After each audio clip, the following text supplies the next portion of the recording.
पूर्ण परमात्मा पाप कर्म दंड को भी काट सकता है। अभी तक जिस भी संत व महापुरुष से मिले उन्होंने यही बताया कि पाप कर्म फल भोगने से ही समाप्त होगा।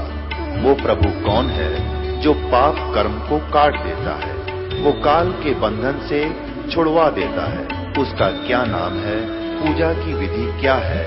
कृपया अवश्य सुनिए जगत गुरु तत्वदर्शी संत रामपाल जी महाराज के अमृत वचन। पंडित पढ़ भटकत रह गे इत ही अजौन पाया गम, जन्म जनेऊ नहीं विपर कया घाली डोर गलम, हमरा बदन कुटिन तन मैला जैसा कारा जाम, तुमरे चरण कमल के पर से पहुंचेंगे सतधामा, अजप्पा जाप जपै निस्वा सर सुमरण करो उरामा, गरीब दास गरीब अगम अनुरागी चीनो अलफ इलाम।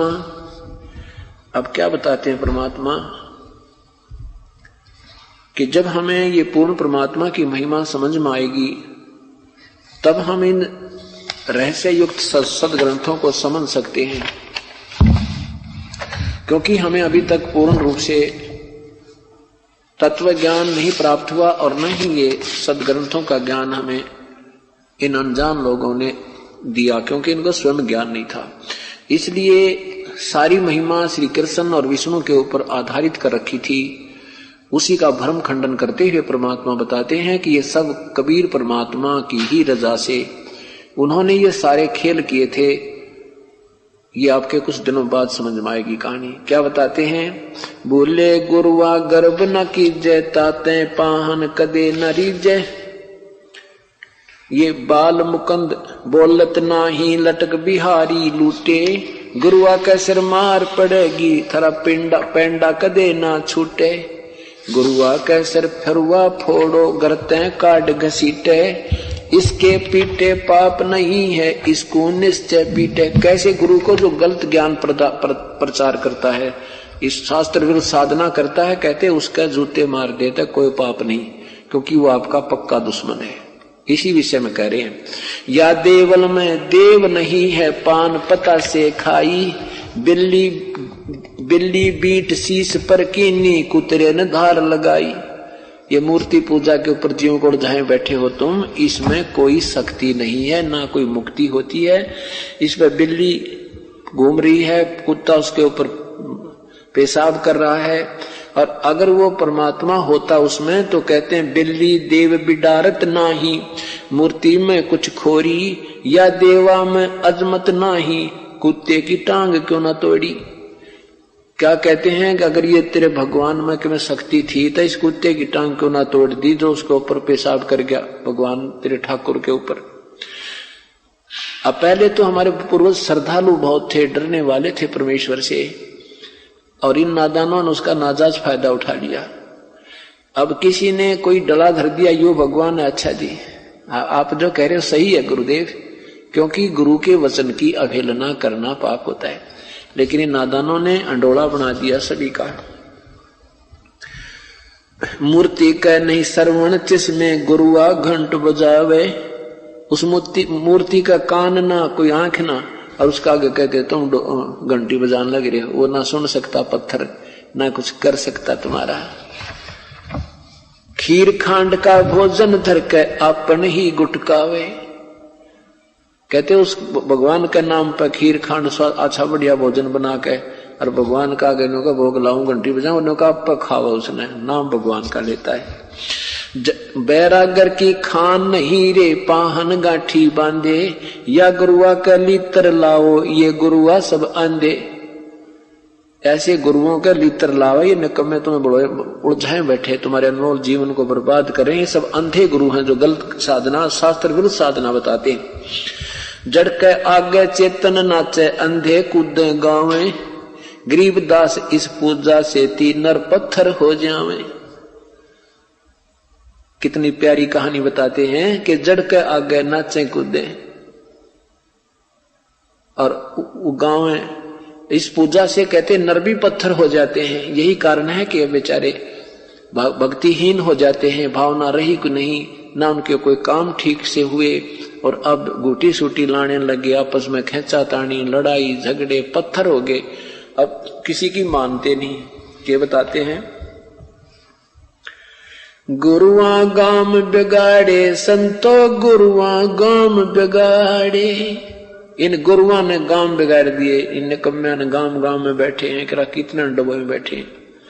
गुरुआ गांव बिगाड़े संतो गुरुआ गांव बिगाड़े, ऐसे कर्म जीव कहला दिए बहुर जड़े ना जाड़े। ऐसे उल्टा ज्ञान फिट कर दिया, ऐसी शास्त्र विरुद्ध ज्ञान से साधना पर इतने आधारित कर दिए, अब ये कहने से भी नहीं मानते। पत्थर को परमेश्वर कहते या नंदा बड़बारी। अब कबीर साहब, गरीबदास साहब, आदरणीय गरीबदास साहब, पूज्य कबीर साहब जी तथा अन्य महापुरुष परमेश्वर से परिचित होने के उपरांत जब तत्व ज्ञान बताने लगे तो लोग कहने लगे तुम निंदा मत करो किसी की। जैसे आज दास के साथ यही स्थिति है, हम कहते हैं सच्चाई और अनजान लोग कहते हैं आपके महाराज जी तो सबकी निंदा करते हैं। परमात्मा कहते हैं निंदा तो तुम कर रहे हो नादानो, उल्टा ज्ञान दे करके। तो क्या बताते हैं, तुम पत्थर को परमेश्वर कहो, ये निंदा है कि गारी? सबसे बड़ी निंदा, सबसे बड़ी उल्ट काम तो तुम कर रहे हो। तुम हो निंदा के पात्र कि तुम गलत मार्गदर्शन कर रहे हो। पाहन को परमेश्वर कहते ये निंदा बड़ भारी, या की मोहे समझना पड़ी तुम पूजा कर हो अकेगारी। या जो हड़का जल भर कह लाए चरना अमृत ठहराए, और जड़ के चरण धो कह दीने चेतन को फिर पाए। तालाब का पानी भर के लाया करते पहले, और भगवान की मूर्ति के चरणों पर डाल कर फिर नीचे पानी दूसरा पात्र में डाल के, और फिर कहते हैं पत्थर के पांव धो के और चेतन न प्याओ तुम। तेरा गजब भैया। 10 लाख जंत जीव जा उपजे यो चरण अमृत नाही, या मैं छोट गनेरी पांडे समझ देख मन माही। सालग सिला धो कर पिए से हरदा पत्थर होई, चरण कमल में चरण अमृत है जिस पीवत ना कोई। कौवा मछ मीन जल पिया बिष्टा की न्यामाही, गुरुआ कहते गारा लाए जुग जुग छूटे नाही। भरम विदूषण शब्द हमारा कोई गावे कोई रोवे, पांडे को तो परख नहीं है या खिचड़ी मोहम्मदी धोवे। सालग सिला गांठ के बांधे तीर्थ चले परादी, समझ न पड़े परख नहीं आवा ये बड़े ज्ञान के वादी। वाद विवाद करने में तो तेज हैं और गलत साधना में पक्के ढंग से लग रहे हैं। और हमारा जो ज्ञान है ये भ्रम विदूषण है, ये भ्रम विनाशक है। हमारा जो ज्ञान है, हमारे जो मंत्र हैं, ये बिल्कुल निसंशय बिल्कुल सत्य हैं। इनसे सब भ्रम नष्ट हो जाता, हमारा कोई सुनता नहीं हमारी बात को। बैरो भूत मसाणी पूजे दुर्गा देवी ध्यावे, उती कहतो तब ही बाजे बकरे आण कटावे। बेड़ पूछ को पंडित पकड़े बादो नदी बिहंगा, गरीबदास व भवजल डूबे नहीं साध सत्संगा। परमात्मा की प्यारी आत्मा आदरणीय गरीबदास साहिब कहते हैं कि वो इस संसार रूपी 84 लाख योनियों में डूब जाएंगे, इन्हीं में पड़े रहेंगे जिनको संत का सत्संग नहीं मिलता। ये शास्त्र विरुद्ध साधना एक भेड़ की पूंछ पकड़ के दरिया को, भादों के अंदर जो दरिया बहकर चलती है उस समय, और भेड़ की पूंछ को पकड़ के पार करने की जो सलाह देता है, तो उसके विषय में कहते हैं कि भेड़ पूछ को पंडित पकड़े भादो नदी बिहंगा, गरीबदास वो भवजल डूबे जिनको नहीं मिला साध सत्संगा। जिनको परम संत का सत्संग नहीं मिला वो 84 लाख योनियों में डूब जाते हैं। अब परमात्मा के विषय में चर्चा चल रही है कि वो पूर्ण परमात्मा कौन है। वो परमेश्वर चारों युगों में आते हैं। जब परमात्मा द्वापर युग में आए थे उस समय उनका नाम करुणामय था,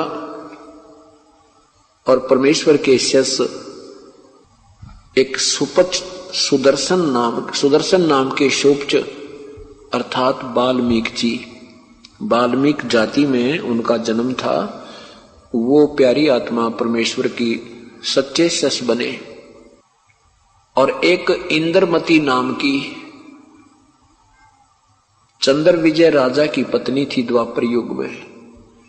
वो पुण्य आत्मा अपने उस लोक वेद के ज्ञान देने वाले गुरु जी के आधार पर अपनी साधना किया करती थी।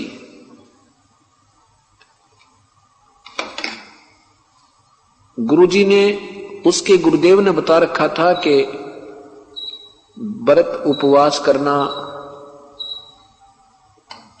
भगवान विष्णु और शिव की साधना करने से और भूखों को भोजन खिलाना एक अति आवश्यक होता है। व्रत रखना आदि जो साधनाएं प्रचलित आम लोक वेद के आधार पर हैं, ऐसे उस गुरुदेव ने उस लड़की को, इंद्रमती को साधना बता रखी थी। ओम नाम का जाप करना, ओम नमः शिवाय जाप करना आदि आदि जंतर मंत्र दे रखे थे। और एक विशेष ज्ञान दिया था कि तू पिछले जन्म में शुभ कर्म बहुत कर रखी है बेटी, इसलिए तू रानी बनी है। आपके द्वार पर कोई भी आ जावे उसे भूखा मत जाने देना, प्रार्थना करना, भोजन करवाना। और ज्यादा लाभ होता है जो साधु संतों को भोजन कराया जाए। तो आप अवश्य एक साधु को प्रतिदिन भोजन कराया कर, संत को। इंद्रमती ने ये प्रण कर लिया, कसम खा ली कि मैं प्रतिदिन एक संत को खाना खिलाऊंगी। और इस बात को याद रखने के लिए कि मैं कहीं भूल ना लग जा, मैं पीछे खाना खाया करूंगी, पहले किसी संत को भोजन कराया करूंगी। ये उसने एक अपना शपथ ले ली, आप अपना एक प्रण कर दिया। ये कार्यक्रम चलता रहा, कई वर्षों तक ठीक चला। एक समय क्या हुआ कि कुंभ का मेला आ गया। कुंभ के मेले में ये सभी तीनों गुणों के उपासक ये उस पर भी स्नान करने के लिए प्रस्थान कर गए। उस क्षेत्र में कोई भी साधु संत, जिनको हम संत मानते थे, जैसे लाल कपड़े पहन कर गले में माला डाल रखी, माथे पर तिलक लगा रखे, इस तरह के जो साधक थे उनको संत कहा करते। तो वो सभी संत जन स्नान करने के लिए प्रस्थान कर गए, क्योंकि पहले पैदल चलते थे, 2-3 दिन पहले चल पड़ते थे, 2-3 दिन वहां रुकते थे, फिर वापस आने में इस प्रकार कई दिन लग जाते हैं। अब रानी ने आसपास के सभी स्थानों को पर अपने नौकर वगैरह भेजकर पता करवाया। उन्होंने आकर सूचना दी कि रानी यहां आसपास 20, 30, 50 किलोमीटर तक कोई संत नहीं है। अब रानी ने कसम खा रखी थी कि मैं प्रतिदिन एक संत को भोजन करा के पीछे आहार करूंगी। दिन तीसरा हो गया, रानी ने आहार किया नहीं, संत कोई मिला नहीं। तीसरे दिन रानी ने अपनी बांदी से कहा, नौकरानी से कहा कि नौकरानी आज देख ले कोई संत मिल जाए तो, नहीं तो तेरी रानी के आज प्राण नहीं रहेंगे, मैं आहार नहीं करूंगी। रानी नौकरानी ऊपर चढ़ी चौबारे पर, परमेश्वर ने मेहर करी अपनी प्यारी आत्मा के ऊपर। स्वयं परमेश्वर एक संत रूप में, और राजभवन के सामने एक ऐसे गली जाती थी, ऐसे सीधा आकर के ऐसे मुड़ती थी, तो सामने परमात्मा आ रहे हैं साधु वेश में, सफेद कपड़े, दाढ़ी बड़ी हुई, और वो आ रहे हैं। रानी नौकरानी तुरंत नीचे आई और कहा रानी से कि महारानी एक संत जैसे ही लग रहे हैं, वस्त्र सफेद हैं लेकिन साधु जैसे ही लगते हैं। रानी ने कहा जा नौकरानी और शीघ्र बुला के ला। नौकरानी जाकर कहा कि हे ऋषिवर, हे संतजन, आपको हमारी रानी याद कर रही है। परमेश्वर ने करुणा में रूप में आए हुए करुणा में जी ने कहा कि आप कौन है बेटी? नौकरानी ने कहा कि मैं नौकरानी हूं। परमेश्वर ने कहा कि आप नौकरानी हो और मुझे रानी क्यों बुला रही है? अगर रानी को आवश्यकता है तो मेरे पास स्वयं आए यहां चलकर, हम ऐसे वैसे संत नहीं है। रानी को गरज है तो यहां आए मेरे पास, मैं यहीं खड़ा हूं और मैं तेरे कहने से वहां चल पड़ूं। उधर से उसका राजा कोई कह दे तू किसने बुलाया है, और भाई ऐसे संत का अनादर होने से उस घर में हानि हो जाती है। इस तरह के परमात्मा ने वचन कहे तो नौकरानी भाग कर गई, दौड़ी दौड़ी गई, रानी से कहा कि रानी संत जी की ये शर्त है कि रानी स्वयं आवे। रानी ने कहा नौकरानी मेरे बाजू पकड़, मुझे सहारा दे। रानी वहां से चली, आके आते ही चरणों में दंडवत, ऐसे चरणों में शीश रखा और कहा हे प्रभु, आप तो कह रहे हो कि मुझे बुलाने आवे रानी, अब मैं अपने भगवान को चाहती हूं अपने कंधे पर बैठा कर ले जाऊं, पर मेरी हिम्मत नहीं आज। परमात्मा ये देखना चाहते थे कि इस लड़की में कितनी श्रद्धा है। कहा बेटी मैं ये देखना चाहता था तेरे में कुछ आस्था भी है या तू वैसे भूखी मर रही है। परमात्मा ने कहा चल बेटी आगे। रानी ने भोजन अपने हाथों बनाया तो कहा ले भगवान भोजन पाओ। परमात्मा ने कहा बेटी मेरा तो शरीर आहार करने का नहीं है, मेरा शरीर ये 5 तत्वों से बना नहीं है। ऐसे हाथ ला कर दिखाया, देख पकड़ बेटी हाथ, जैसे रुई जैसे हाथ होते हैं। रानी कहने लगी मेरे काम के कोना, आपका कैसा शरीर है, आप भोजन पाओ तो मेरी जान बचा, नहीं तो मैं भी आहार नहीं करूंगी। समर्थ उसी को कहते हैं। कहा ठीक है बेटी रख दे। परमात्मा ने वो सारा आहार कर दिया और कहा बेटी एक बात सुन मेरी, तुम ये जो साधना आप कर रहे हो ये कौन से शास्त्र से प्रमाण लिया तूने? ने बोले जी प्रमाण क्या था, हमारे गुरुजी ने बता दिया, हम कर रहे हैं। नहीं, शास्त्रों के अतिरिक्त जो साधना की जाती है वो व्यर्थ होती है। आपके गुरुदेव ने जो तुम्हें साधना बता रखी है, रानी ने वो जंतर मंत्र बताए, कहने लगे इससे तेरी जन्म और मृत्यु कभी नहीं मिटेगी और ये मंत्र तेरे ठीक नहीं बेटी। रानी ने कहा कि हे रिसीवर, हे संत जी, ये तो मैं देख रही हूं काफी दिनों से, जितने भी संत आते हैं वही यही कहते हैं तुम्हारा नाम ठीक नहीं, तुम्हारी ऐसी साधना ठीक नहीं। ये संत एक दूसरे से ईर्ष्या करते ही है, हमारे गुरुदेव ने जो बता रखा मेरे लिए फाइनल है। ऐसा टूक सा पकड़ा दिया। अब परमात्मा ने सोची कौन से तरीके समझा इन बोली आत्माओं को। इन नादान संतों ने बैठा दिया, गुरुआ गांव बिगाड़े संतों गुरुआ गांव बिगाड़े, ऐसे कर्म जीव करा दिए ईब जड़े नहीं जाड़े। अब परमात्मा के पास सारे तरीके हैं अपनी प्यारी आत्मा को अपने चरणों में लेने के लिए, काल के जाल से छुटवाने के लिए। क्या कहा प्रभु ने? कहने लगा बेटी वैसे तो आपकी इच्छा है, बाकी मुझे कोई शौक नहीं किसी की निंदा करने का, परंतु एक बात बता देता हूं तेरे को, ना मैंने तेरे से कोई लालच, ना कोई तेरे से मैं दीक्षिणा मांगी, आपने प्रार्थना की तो यहां पर मैं उपस्थित हुआ। पर बेटी एक बात सुन ले, आज से तीसरे दिन तेरी मृत्यु हो, उससे आगे तेरे श्वास नहीं है और इसमें ना तेरे गुरुजी बचाव कर सकते ना तेरे भगवान कर सकते। यदि तूने अपना जीवन चाहिए और मुक्ति चाहिए तो मेरे पास पूरी व्यवस्था है।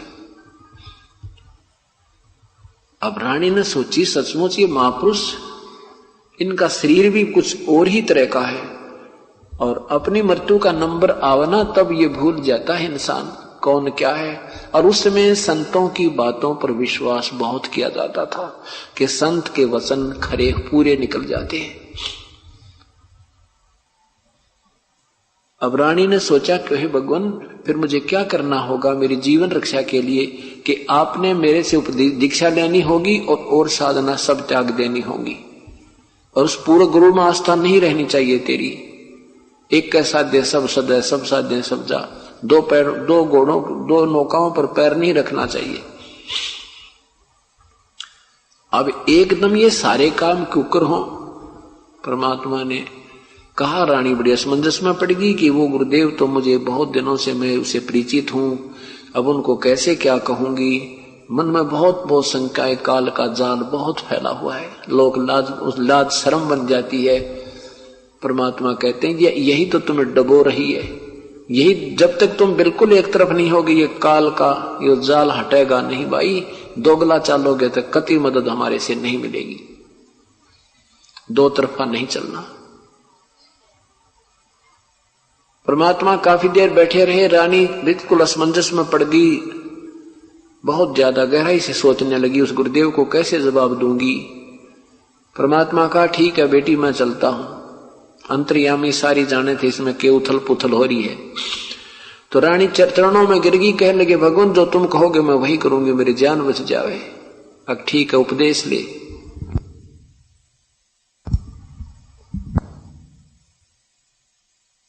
परमात्मा ने उपदेश दिया और कहा और सुन ले पुत्री, तीसरे दिन काल आएगा, मेरा स्वरूप बनाएगा, तुझे आवाज लगाएगा, 2 मिनट तक तूने बोलना नहीं है, उसकी तरफ देखना भी नहीं है 2 मिनट तक, उस सिमरण करना जो मैंने तुझे दाप दे दिया है। 2 मिनट सिमरण करने के उपरांत तू उसके शरीर को देखेगी तो उसका वास्तविक शरीर होगा, मेरे वाला शरीर नहीं रहेगा। एक बार तू देखना, उसका दर्शन करते ही तू नाम जाप करने शुरू कर देना और 2 मिनट के बाद फिर उसकी तरफ दृष्टि देखना, उसका वो जो कवर मेरे वाला डुप्लीकेट चढ़ा के आएगा वो सब हट जाएगा। इस मंत्र में इतनी शक्ति है और वो समझ जाएगा कि ये लड़की परम संत की शरण में है। परंतु इसमें एक मर्यादा है कि हमारा नियम मत तोड़ देना। पुण्यात्माओं ये सत्कर्म मान लेना, इस परमेश्वर से मैं 17 साल से परिचित हूं। जिसने पूर्ण रूप से हमारा नियम निभाया है उसका कोई किसी प्रकार का कोई आकाज नहीं हुआ, कोई नुकसान नहीं हुआ, किसी प्रकार का हुआ है तो बहुत जबरदस्त हानि होनी हो और वो थोड़े में टली है। ऐसे ही परमेश्वर ये पूर्ण ब्रह्म समर्थ हैं, सर्वशक्तिमान है, दुनिया के दुख दूर करते हैं। हम उसी परमेश्वर की आत्मा है। अब इंद्रमती को पक्कम पता था कि संत जो कह रहे हैं ये सत्य है और दिन 3 थे, कोई मर्यादा भंग नहीं होने दी, बिल्कुल साधारण रूप से लगी रही, विशेष कसक के साथ। तीसरे दिन दोपहर के बाद 4 बजे सी काल आया सतगुरु रूप में, आवाज लगाई कि इंद्रमती। रानी ने देखा गुरुदेव आगे। परमेश्वर ने कहा था कि उस दिन मेरे रूप में काल आएगा, तू उठ के सत्कार भी मत करना उसका, अन्य समय में उसके बाद अगर गुरुदेव का सत्कार नहीं करोगे तो तुम नाम रहित हो जाओगे, लेकिन ये मेरा आदेश है उस दिन के लिए बेटी। अब सामने देखा वो परमेश्वर रूप में अपने गुरुदेव के रूप में और काल आया कि इंद्रमती क्या कर रही है बहन। इंद्रमती ने देखा कि ये तो सचमुच आ गया, क्योंकि गिग्गी तो बंध ही रही थी और उंगलियां पर गिन रही थी। तीसरा दिन और लास्ट समय चल रहा था। उसी समय सिमरण शुरू कर दिया जो मंत्र दिया था। 2 मिनट के बाद डरती डरती आंखें खोली तो उस काल का वो स्वरूप बदल गया था। ओरिजिनल स्वरूप जो यम का था, काल का स्वरूप उसके ऊपर यूं का यूं दिखाई दे रहा था। तो उस काल ने भी देखा कि इसके मंत्र से तो मेरा वो कवर हट गया, तो जान गया कि इसके मंत्र में शक्ति है। आगे नहीं बढ़ा, फिर वो वहीं खड़ा हो गया। कहने लगा इंद्रमती अब तो तू बच गई, तुझे फिर देखूंगा। इस बात से इंद्रमती गदगद होगी, हे भगवान सचमुच आज तो बात बिगड़ जाती यदि मैं आज परमेश्वर की शरण में नहीं होती। अब वो तो चले गए, काल तो चला गया। रानी फूली नहीं समावे, कभी नौकरों को बतावे, कभी राजा के पास गई कि आज मेरी मृत्यु होनी थी, मैंने जो गुरुदेव बनाए उसकी कृपा से मेरी मृत्यु टल गई। राजा कहता है कि तेरा भी दिमाग खराब हो रहा है, क्योंकि राजा नास्तिक था। नास्तिक था, वो परमात्मा की तरफ आस्था नहीं करता था और रानी को मना नहीं करता था। ये भी उसमें एक विशेष खासियत थी। राजा के पास रानी गई कि आज मेरी मृत्यु होनी थी, काल आया था। अब राजा कहता है कि तू सारा दिन ऐसे ही ड्रामेबाजी करती रहती है और काल आया होता और तुझे छोड़ जाता। ऐसे ही तुम जो है ना बहका दे कोई, उससे की बात मान जाती हो। अब जिसका लागे वो जाने, दूसरे को नहीं इस बात का एहसास होता। रानी जो है आके अपना आराम से चैन से सोगी, सो शुक्र मनाकर परमेश्वर के। अब उस निश्चिंत होगी, नादान नाम जपना भूलगी। परमात्मा कहते हैं नाम निरंतर लीजिए, जम की लगे ना फेंट। नाम का अंतर मत पड़ने देना, जिसमें आपको ये महसूस हो कि अब मेरे साथ कुछ ऐसा महसूस हो रहा है कि कोई घटना घटने वाली हो सकती है, उस समय में आपने सिमरन का चिंतन ज्यादा करना चाहिए। तो उसमें रानी अपना शुक्र मनाती मनाती सोगी। 2 घंटे के बाद काल सर्प रूप में आया और इंद्रमती की पैर में डंक लगाया। डंक लगाते ही इंद्रमती जागगी और कहा मैं डस ली, सांप ने डस ली, सर्प ने डस ली। नौकर भाग कर आए। उनके देखते ही देखते सर्प एक मोरी के अंदर से, एक सुराख के अंदर से बाहर जाता हुआ और उसकी पूंछड़ी सी दिखी। नौकर इधर से भाग कर आए, तो अंतर ध्यान हो गया। अब रानी का शरीर सारा नीला हो गया और पुकार के अपने परम पिता को बेहोश होगी।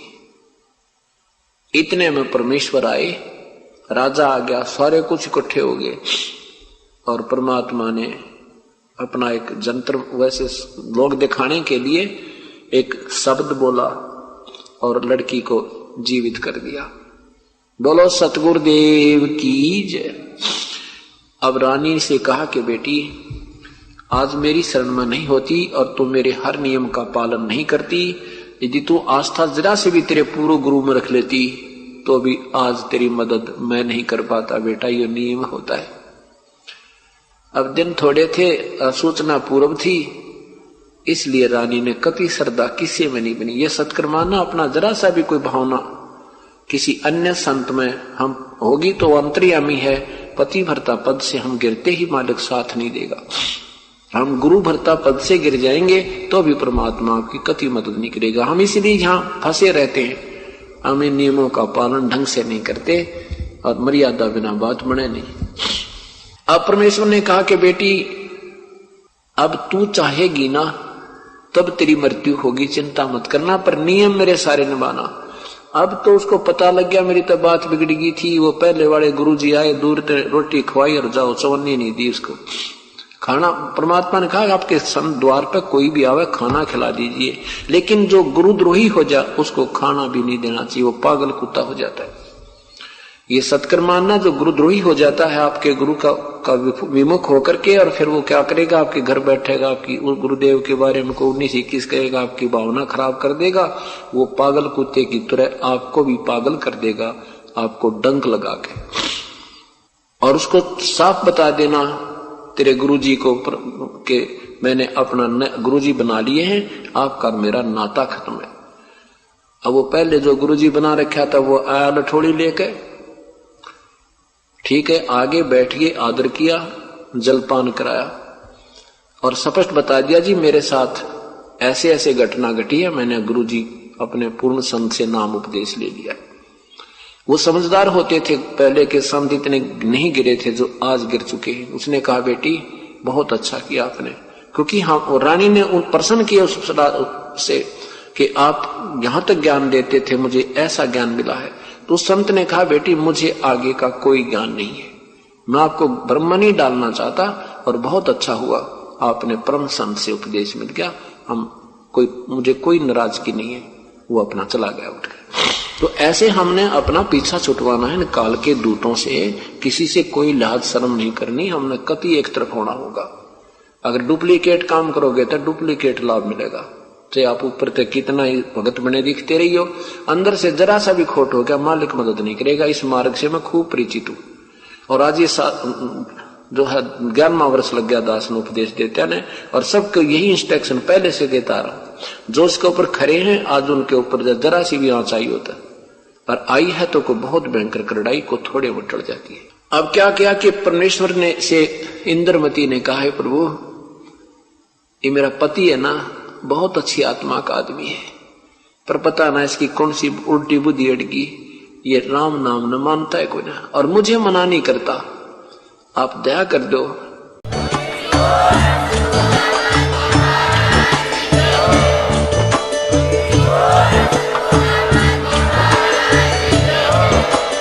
आप सुन रहे थे जगत गुरु तत्वदर्शी संत रामपाल जी महाराज जी के मंगल प्रवचन। अधिक जानकारी के लिए विजिट कीजिए हमारी वेबसाइट www.jagatgururampalji.org। संत रामपाल जी महाराज जी के शुभ आशीर्वाद से पूरे विश्व भर में 500 से भी ज्यादा नाम दीक्षा केंद्र हैं, जिन पर संत रामपाल जी महाराज जी द्वारा ऑनलाइन निशुल्क नाम दीक्षा दी जा रही है। अपने नजदीकी नाम दीक्षा केंद्र का पता करने के लिए संपर्क करें 8222880541।